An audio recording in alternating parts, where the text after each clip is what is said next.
Yes, they are manipulating their currency. They still are, but they wanted to make the Chinese happy so that the Chinese perhaps would continue to buy some of their treasuries and agency securities.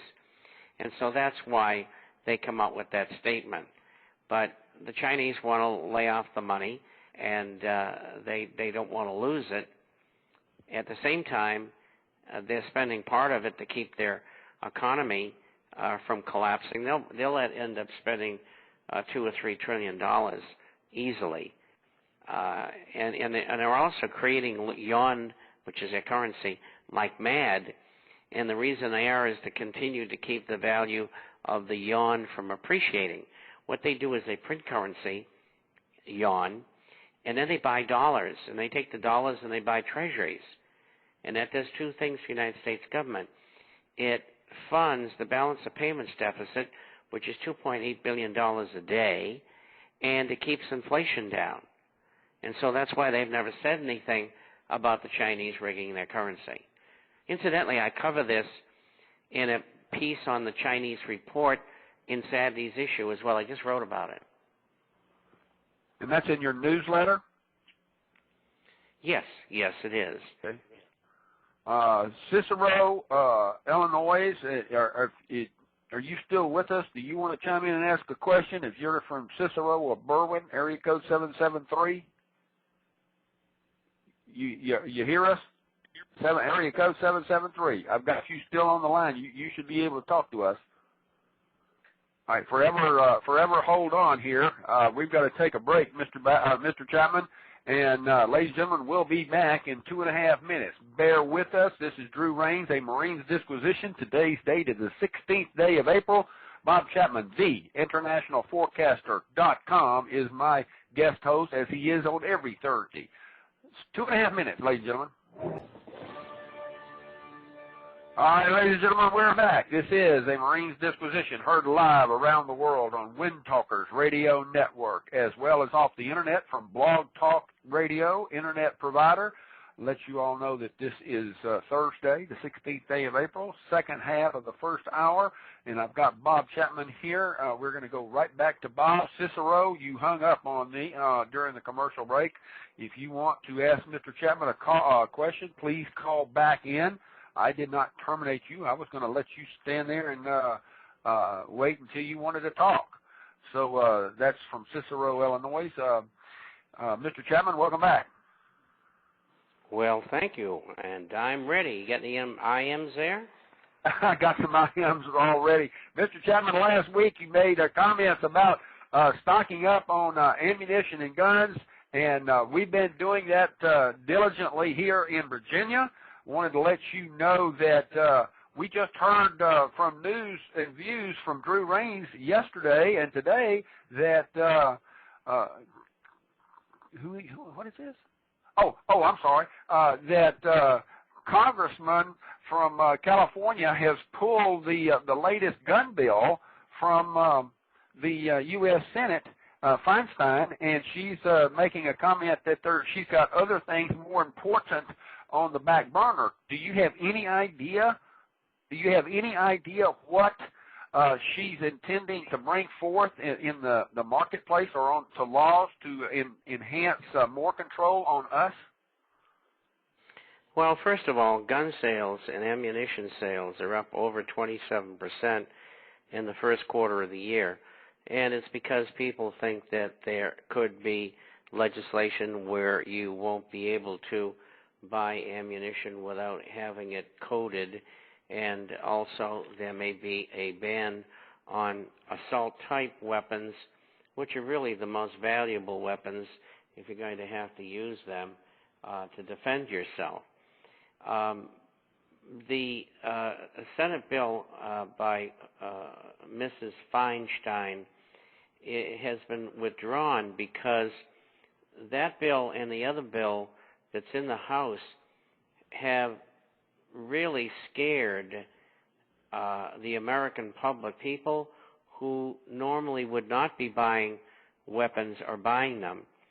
And that and the comments by the executive branch regarding the status of owning weapons has made a lot of people who normally would not have bought weapons to do so.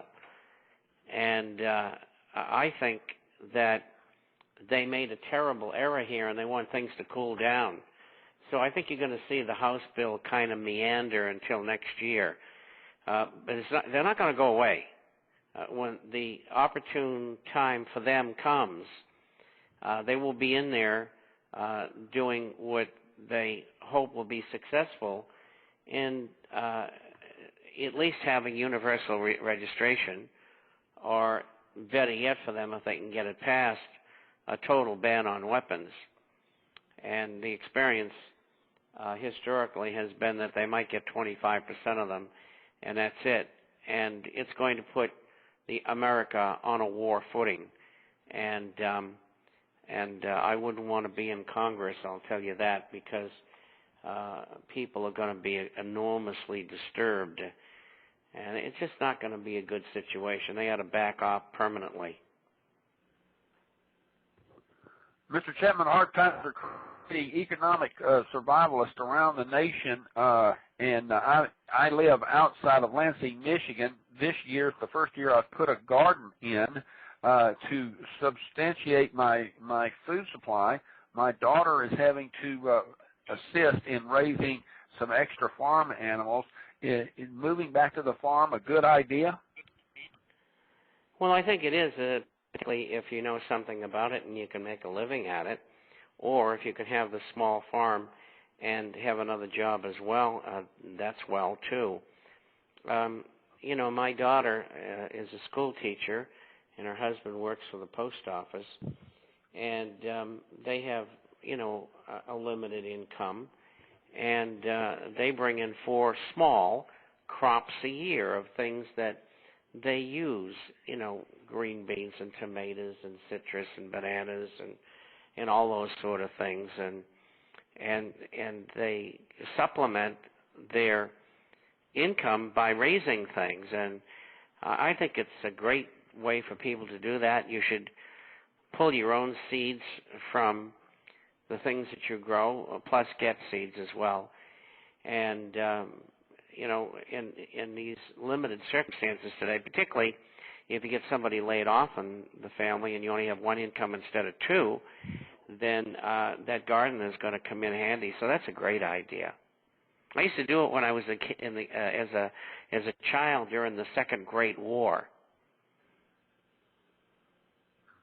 Mr. Chapman, housing sales in the cities in my area are astronomically bad. I own Survival Realty here in Lansing, Michigan. Therefore, I do have my extra job is selling real estate. More and more people are moving to rural areas. It's like the reverse of the 1930s when the people moved off the farm into the cities. I'm not having a big problem selling property. I'm having a problem financing farm property of 10 to 20 acres. Is this going to be an ongoing problem where we can't find money to loan, but the government is bailing out the banks? Where's all the money going? Well, it's going on to the bank statement, which in turn is being turned back over to the Fed so that they can get higher interest on their money than what they're paying. It's a real scam. And what's going to happen, I think, eventually, is that the money that's being held by the Fed's going to say to the banks, look, you're going to have to lend this money. This whole thing's going into deflation. And if that happens, the game's over. And so those banks will eventually lend, but they're not doing it now. I just got a communique in here. It wasn't a half hour ago, and if I can pull it up here, it talked about, well, I don't have it right in front of me, but they talked about bank lending dropped something in the order of 6 or 12% or something like that. And so they're still not lending the way they should be. And you can't have any real growth unless the lending is there. All you can do is try to maintain what you've got in the economy, which is minus 6.3% of GDP, and that's not very good. And, you know, Wall Street thinks that these stimulus packages are going to make everything just terrific, and that's not true. $800 billion in a stimulus plan in a country that's got a GDP of probably $14 trillion is really not a lot of money when you have manufacturing off like 35% and services off about 23%. And so they better get on their horse, or deflation's going to take over, and they'll never be able to control it.